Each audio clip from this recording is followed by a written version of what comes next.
A lot has been said about Qatar's organization of the World Cup. From the moment Doha won the candidacy for organizing the tournament to this day, which the tournament will kick in. I'm not going to address the bribery or, corruption allegations against FIFA and against Qatar that Qatari side paid off FIFA officials. I don't have hard evidence for that, but if you think FIFA is not corrupted, that's a naive thing to believe in. And one of the proofs of that is nowadays, for example, the Russian national team is banned from all the international tournaments, also by a decision from FIFA, although other nations who still occupy other parts of the world, and they have murdered hundreds of thousands of people, and I would say millions around the world, they participate in this tournament with no problems.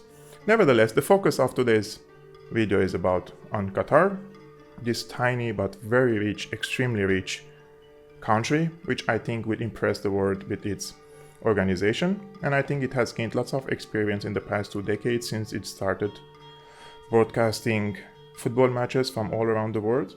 And it has made lots of big network of people, also foreigners and Arabs, who work for different outlets for Qatar, and they broadcast different tournaments around the world.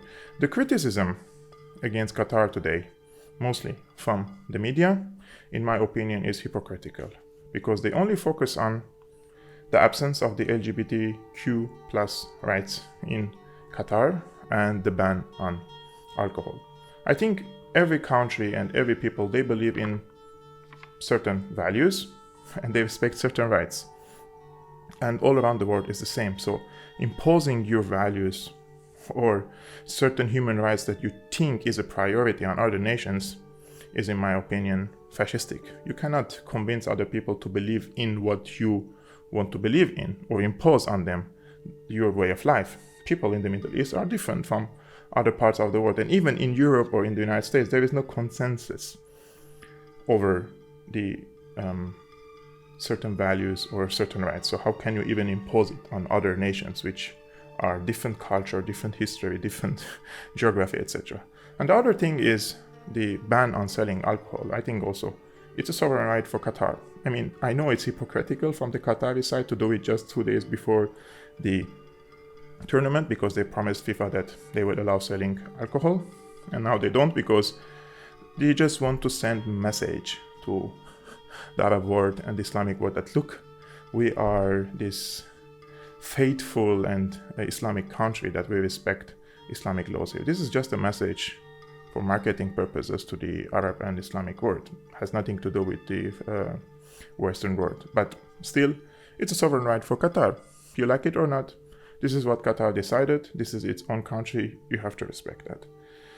And in my opinion, there is a bigger elephant in the room here that almost no one wants to touch this topic, which is Qatar's foreign policy of exporting radicalism, radical jihadism, terrorism, and destruction in the Middle East and North Africa.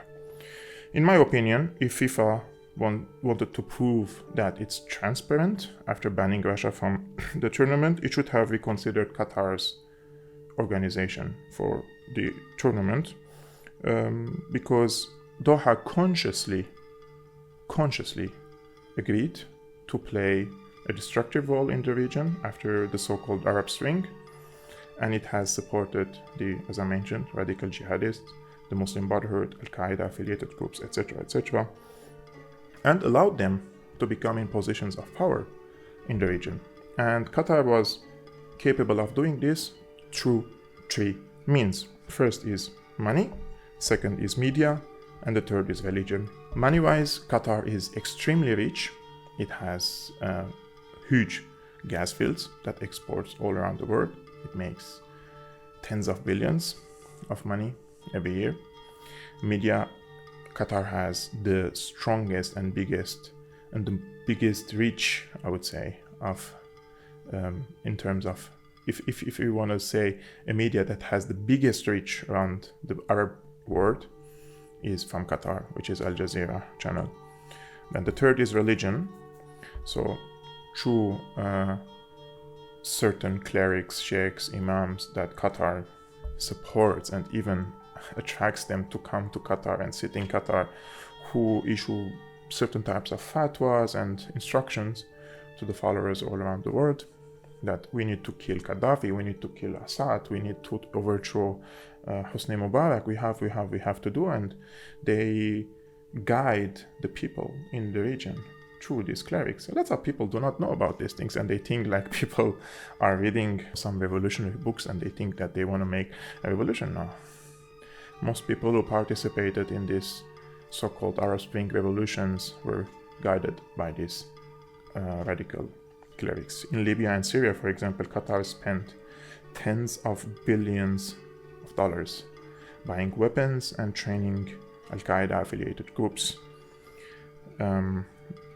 Send them weapons, train them in Turkey, and then after that transported them to Syria to destroy their own country. Today, Qatar claims that it wants to show the world the values or the real image of Islam. And at the same time, Qatar supports all these radical groups in the region, which is a contradiction. If you want to show a real image of Islam, you should support the moderate Islamic groups in the region and not the radical groups that destroy the social fabrics, destroy the infrastructure, kill their own people, and in the most horrific way possible. Al-Qaeda and ISIS were not possible in Syria and in the region were it not for the Qatari support. This is an approved fact for in the entire region. And up until this moment, if Qatar stops supporting Al-Qaeda terrorists in Idlib, stop sending them their salaries and funding, it would be over. But up until this moment, the only party that is still interested in the continuation of the war in Syria is Qatar. So in this regard, the former foreign minister of Qatar, Hamad bin Jassim, who was the foreign minister of Qatar during this Arab Spring era, he appeared on the Qatari national TV twice in the past few years, and I think those were bombshell interviews, and he revealed the role of Qatar in the destruction of Syria, which is an Arab and Muslim country. So how do you want to show the world that the real image of Islam and how civilized you are in Qatar, while at the same time you destroyed an Arabic and Islamic or Muslim, let's say, country like Syria, like Libya, and you tried even to destroy Egypt. In one of the interviews of Hamad bin Jassim, he revealed the fact that Qatar, alongside the United States, Turkey, Saudi Arabia, and Turkey, they trained these radical jihadists in Turkey. And while they were, this is a funny, but in Arabic we say it's a funny and sad at the same time. He literally said, while we, like the Americans, Saudis, Qataris, and the Turks, we were fighting over the prey, and the prey is here Assad or Syria, the prey has escaped. So we were fighting like animals over a prey, and the prey has escaped. And in the second interview, he reveals that the head of the Saudi intelligence back then, Bandar bin Sultan, in 2013, he asked for $2 trillion a budget to destroy Syria or to overthrow the regime or call it whatever, etc., etc. Take a look for the videos.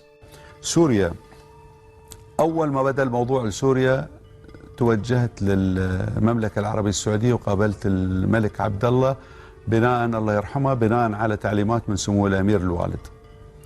وقلت له هذه الحالة، قال لي احنا معاكم، انتم امشوا في هذا الموضوع واحنا بننسق، ولكنكم انتم خلكم مستلمين الموضوع.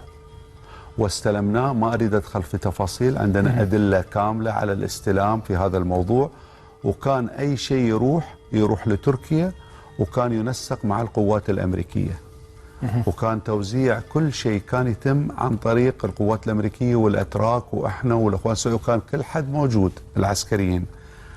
يمكن حصل خطا انه في فصيل دعم في فتره، بس مش داعش، هذا موضوع يعني زودوها. يمكن النصره كان في علاقه، يمكن كان في، انا والله ما اعرف في هذا الموضوع، لكن اقول حتى لو كان هذا الموضوع عندما جاء انه النصره غير مقبوله، توقف هذا الدعم من النصره، وكان التركيز على تحرير سوريا. احنا تهاوشنا على الصيدة وفلتت الصيدة وإحنا قاعدين نتهاوش عليها.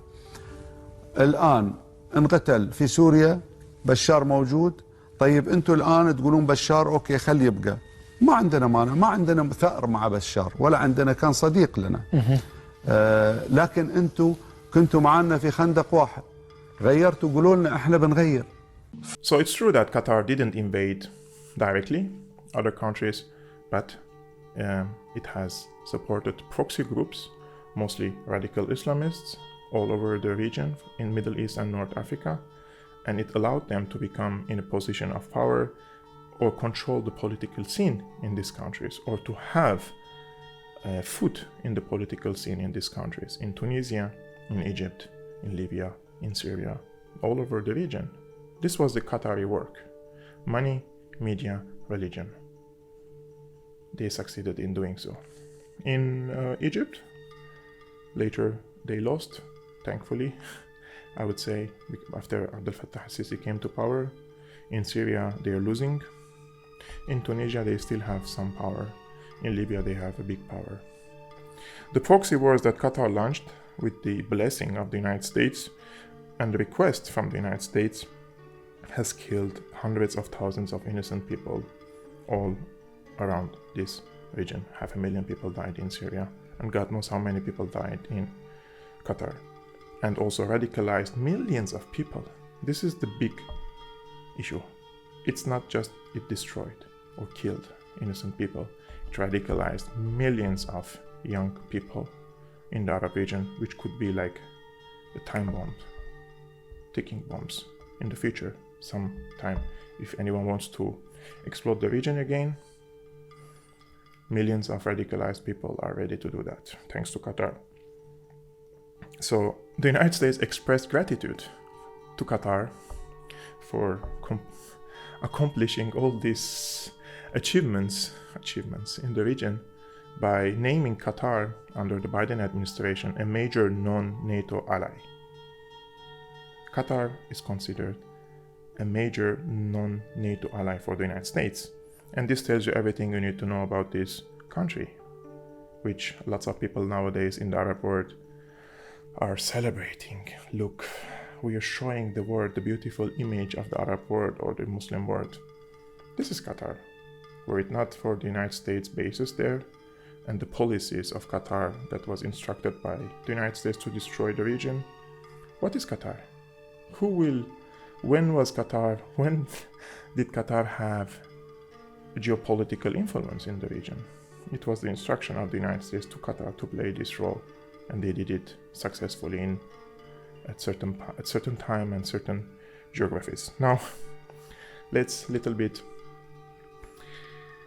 talk about football. I'm a big football fan. I watch football regularly. My favorite national team is Brazil. And the first memories I have with Brazil in 1994, I think I was 7 years old. The generation of Romário, Bebeto, Dunga, Tafarel. Thanks to Tafarel and his penalty savings, I became a goalkeeper myself. I played football and became a goalkeeper because I loved Tafarel.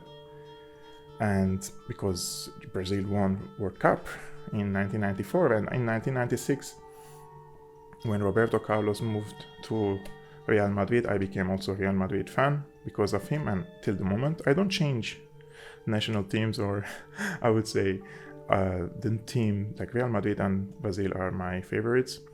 In 1998 it was a big disappointment in France, 3-0 the final, and the Zizou killed us.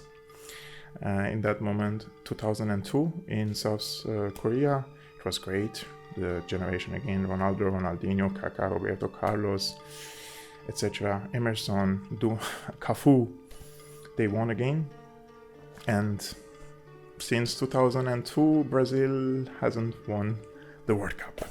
And I hope this year, because Brazil has a really strong team this year, and I think they will impress the world, especially the younger generation of the Brazilian players. I think they have a really strong defenders and strong midfielders, which is essential for any football team. And then you have the wingers, Rodrigo, Vinicius, and you have Neymar. And I think Brazil has a good chance this year. I hope they win. But my other favorite team is also Portugal. And it would be really, really amazing if Cristiano Ronaldo also finishes his career with a World Cup. I know some people, it's a very controversial figure. Some people like him, like some people hate him, but he played for Real Madrid for 9 years. He's a legend. And I think nobody can dispute that Ronaldo is there. And for how many years? 16, 17 years, he's top. No other player in the world except Messi was capable of staying on that level for a very long time. Lots of people came and go, like Zidane, Ronaldinho, Ronaldo, but like let's say 5 years, 6 years of period, they were like high level. But 16 years, it's hard, very hard. Big respect for Cristiano Ronaldo and Messi. So those are my favorite teams. What are your favorite teams? Who do you cheer? Do you support any national team in this football? I'm wearing the Syrian national team t-shirt today because I'm talking about some politics and some football. And if you support Brazil, kudos for you. If you support also Portugal, kudos for you. And if there is one team I wish that maybe they lose, maybe it's Qatar. maybe. But let me know what's your opinion about what I said on Qatar, the political part of it. And also let me know what national team do you support in the comments below. I've been your host Geopolitical of Syriana Analysis.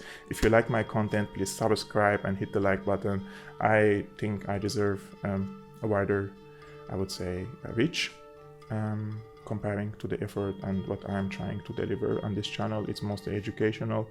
And if you want to support my independent work, you can become a patron or so many means in the description below. And see you next time.